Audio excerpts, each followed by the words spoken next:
ಆತ್ಮೀಯ ಬಂಧುಗಳೇ, ಶ್ರೀರಾಮಚರಿತಮಾನಸ ಉತ್ತರಕಾಂಡ, ಇದರಿಂದ ಇವತ್ತು ದೋಹೆಗಳು ಮತ್ತು ಚೌಪಾಯಿಗಳನ್ನು ತಿಳ್ಕೊಳ್ಳೋಣ. ಗರಲ್ ಸುಧಾ ಸಮ ಅರಿಹಿತ ಹೋಯಿ, ತೇಹಿ ಮನಿ ಬಿನು ಸುಖ ಪಾವನ ಕೋಯಿ. ಬ್ಯಾಪಹಿ ಮಾನಸ ರೋಗ ನ ಭಾರಿ, जिन्हके बस सब जीव दुखारी. राम भगति मनि उर बस जाके, दुख लवलेस न सपनेहु ताके. चतुर सिरोमणि तेई जग माही, जे मनि लागी सुजतन कराही. सो मनि जदपि प्रगट जग आहही, राम कृपा बिनु नहीं कोवु लहई. सुगम उपाय पाइबे केरे, नर हत भाग्य देही भट भेरे. पावन पर्वत वेद पुराना, राम कथा रुचिरा कर नाना. मर्मी सज्जन सुमति कुदारी, ज्ञान विराग नयन उरगारी.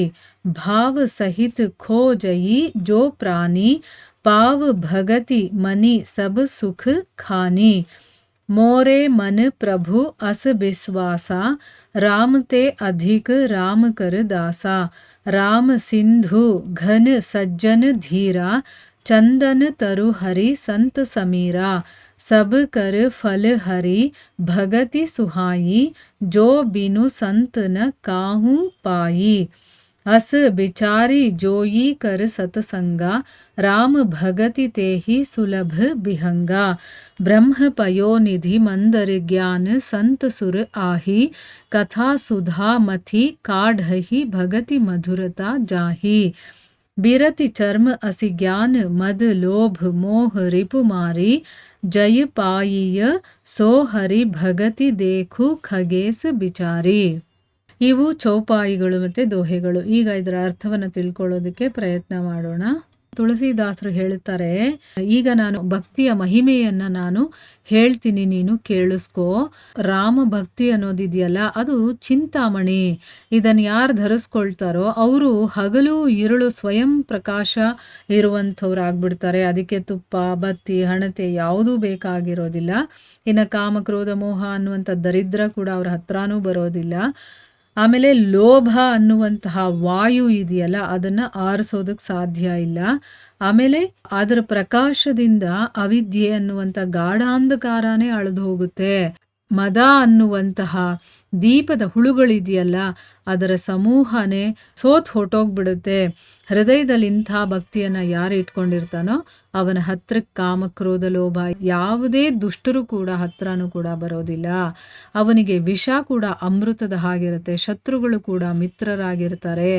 ಆ ಮಣಿ ಇಲ್ಲದೆ ಯಾರೂ ಕೂಡ ಸುಖ ಪಡೆಯೋದಕ್ಕೆ ಸಾಧ್ಯ ಇಲ್ಲ. ಲೋಕದಲ್ಲಿ ಪೀಡಿಸುವಂತಹ ಮಾನಸ ಜಾಡ್ಯಗಳು ಅಂದರೆ ಮನಸ್ಸಿಗಾಗುವಂತಹ ತೊಂದರೆಗಳಿದೆಯಲ್ಲ, ಅದು ಶ್ರೀರಾಮ ಭಕ್ತಿ ಅನ್ನುವಂತಹ ಮಣಿಯನ್ನು ಯಾರು ಹೃದಯದಲ್ಲಿ ಧರಿಸಿರ್ತಾನೋ ಅವನಿಗೆ ಯಾವತ್ತೂ ಅದು ತೊಂದರೆ ಕೊಡೋದಿಲ್ಲ. ಕನಸಲ್ಲೂ ಕೂಡ ಅವನಿಗೆ ದುಃಖಗಳು ಅನ್ನೋದು ಬರೋದಿಲ್ಲ. ಈ ಮಣಿಗೋಸ್ಕರ ಯಾರು ಚೆನ್ನಾಗಿ ಪ್ರಯತ್ನ ಮಾಡ್ತಾ ಇರ್ತಾರೋ ಅವರು ಉತ್ತಮೋತ್ತಮರು ಅಂತ ಹೇಳಿದ್ದಾರೆ. ಮತ್ತು ದಕ್ಷರು ಕೂಡ, ಎಕ್ಸ್ಪರ್ಟ್ಸ್ಗಳು ಅವರು ಅಂತ ಹೇಳಿದ್ದಾರೆ. ಈ ಮಣಿ ಜಗತ್ತಲ್ಲಿ ಪ್ರತ್ಯಕ್ಷವಾಗಿದ್ದರೂ ಕೂಡ, ಅಂದರೆ ಎಲ್ಲ ಕಡೆ ಇದೆ ಅದು, ಆದರೆ ಶ್ರೀರಾಮನ ಅನುಗ್ರಹ ಇಲ್ಲದೆ ಅದು ಯಾರಿಗೂ ಸಿಗೋದಿಲ್ಲ. ಅದು ಸುಲಭವಾಗಿ ಪ್ರಾಪ್ತಿಯಾಗೋ ಹಾಗಿದ್ರೂ ಕೂಡ ಭಾಗ್ಯಹೀನರಿರ್ತಾರಲ್ಲ, ಅದನ್ನು ಕಾಲಿನಿಂದ ಒದ್ದು ತುಂಬ ಕಷ್ಟವಾಗಿರುವಂತಹ ಮಾರ್ಗವನ್ನೇ ಅನುಸರಣೆ ಮಾಡ್ತಾರೆ.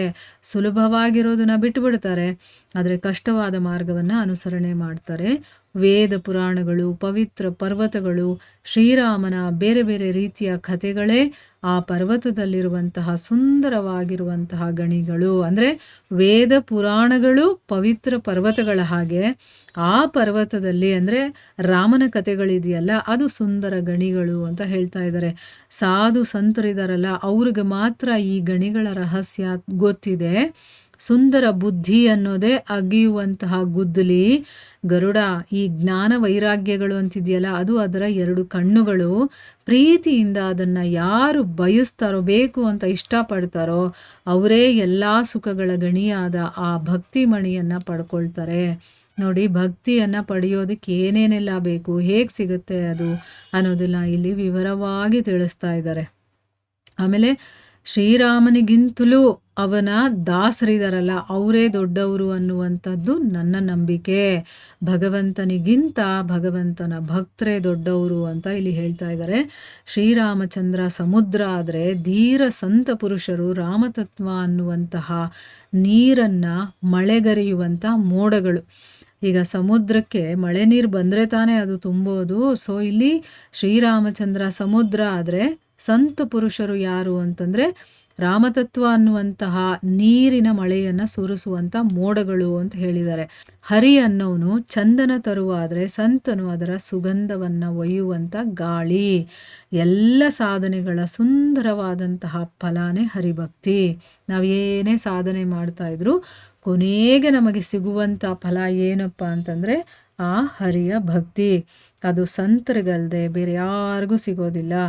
ಗರುಡ ಹೀಗೆ ಯೋಚನೆ ಮಾಡಿ ಸತ್ಸಂಗವನ್ನು ಯಾರು ಮಾಡ್ತಾರೋ ಅವರಿಗೆ ಶ್ರೀರಾಮ ಭಕ್ತಿ ಅನ್ನೋದು ಸುಲಭವಾಗಿ ಸಿಗುತ್ತೆ.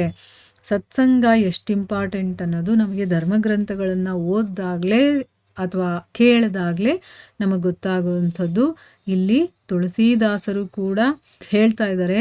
ಕಾಕಭೂಷುಂಡಿಯವರು ಸ್ವತಃ ಗರುಡನಿಗೆ ಹೇಳ್ತಾ ಇದ್ದಾರೆ, ಹರಿಭಕ್ತಿ ಅನ್ನೋದು ತುಂಬ ಇಂಪಾರ್ಟೆಂಟು, ಅದು ಸಂತರಿಗಲ್ಲದೆ ಬೇರೆ ಯಾರಿಗೂ ಸಿಗೋದಿಲ್ಲ.